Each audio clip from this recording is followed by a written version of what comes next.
Entrevista coletiva com o técnico Guto Ferreira. Professor, pergunta conjunta de Edel Machado, dos Feras da Bola, Marcos Valença, da Rádio Sociedade, e Douglas Santana, do fcbahia.com. Guto, boa noite. Após novamente colocar 2-0, o Bahia teve uma postura totalmente diferente do último jogo. Podemos dizer que a conversa nos últimos dias surtiu efeito? A equipe foi mais madura? Você tem que aprender com seus erros, né? Eu falei isso na última coletiva. Quando você perde da maneira que nós perdemos, foi muito ruim. Nós tivemos que lamber as feridas e aprender com os erros.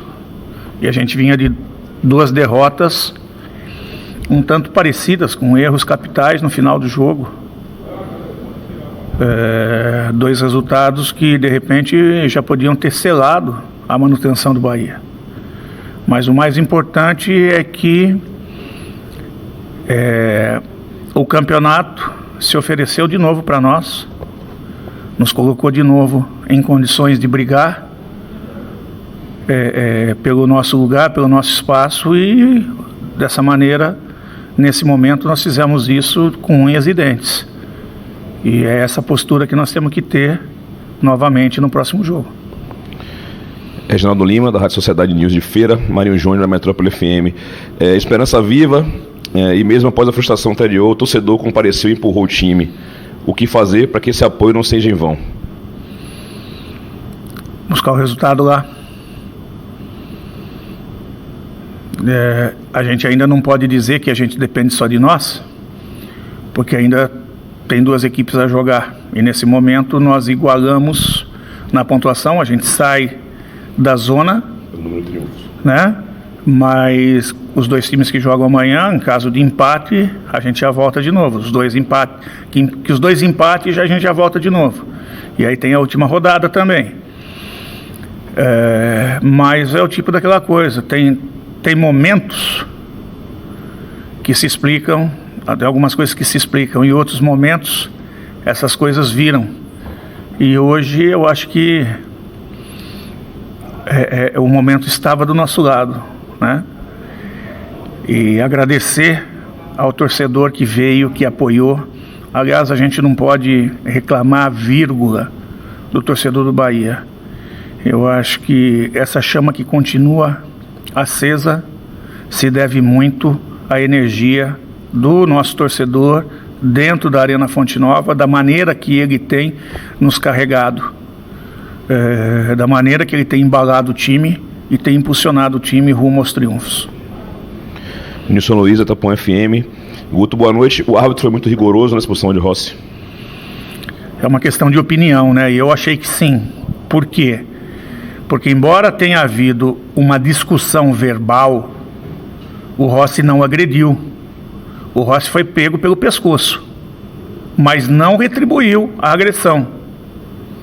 Então ele não retribuiu a agressão dele foi verbal, e ele acabou tendo a mesma punição de quem fez uma agressão física, né?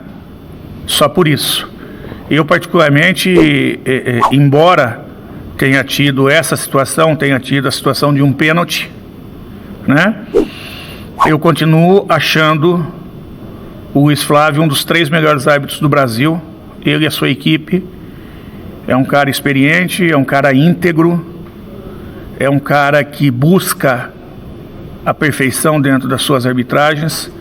E eu particularmente, quando ele apita jogos nossos, eu fico tranquilo, porque eu sei que quando tiver um erro, não vai ser um erro porque teve algum tipo de má fé.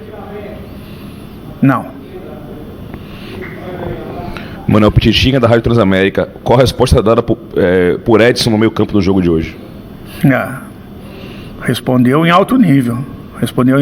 Fez uma partida sólida, não só defendendo, como também propondo o jogo, né? E fico muito feliz com o desempenho dele. Jairson Barão, da Rádio Excelsior. Guto, boa noite. Um resultado que já poderia ter ocorrido na quinta. Como manter a concentração, o foco e a determinação para vencer na quinta-feira? Velho, nós precisamos ganhar mais uma. Não tem como. O único resultado que mantém o Bahia é mais um triunfo. Então nós temos que nos entregarmos de corpo e alma atrás desse triunfo. E a última pergunta, Ulisses Gama, do Bahia Notícias, Salvador FM. Guto, o torcedor sempre pergunta por Marcelo Cirino e você vem relacionando ele nos últimos 2 jogos. Como está a real condição dele? Imagina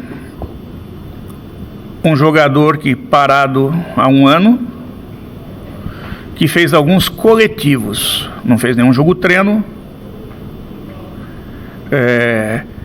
Mas, por que você está levando para o banco? Eu estou levando para o banco porque tem N motivos que ele contribui. Ele é um cara experiente, ele tem uma voz dentro do vestiário, uma voz de experiência, e caso eu necessite 5, 10 minutos, dependendo de como tiver o jogo, ele passa a ser um jogador importante, e às vezes 5, 10 minutos pode fazer toda a diferença. Pode fazer toda a diferença. Hoje, parte da torcida, né, gritava o nome de Ramires. Ramires não entrou porque não era o jogo para ele. Não era o momento para ele. O estágio que ele está, né, e as características que ele tem para aquele momento da partida não era. Só por causa disso. Isso não retira vírgula do talento dele. Mas o Ramires ainda não está no estágio do Ramires que se machucou. Vai chegar. A tendência tem mais um jogo só. Ele pode ser útil sim nesse jogo. Ele não está descartado de entrar ou não entrar. E depois para o ano, ele é um jogador que vai pegar toda uma progressão de jogos mais, teoricamente, mais leves, e vai progredindo e vai desenvolvendo, e daqui a pouco ele está jogando até mais do que ele estava jogando. É isso que o torcedor tem que entender, tá? Porque a visão que o torcedor tem é de o Ramires antes da lesão. E ele...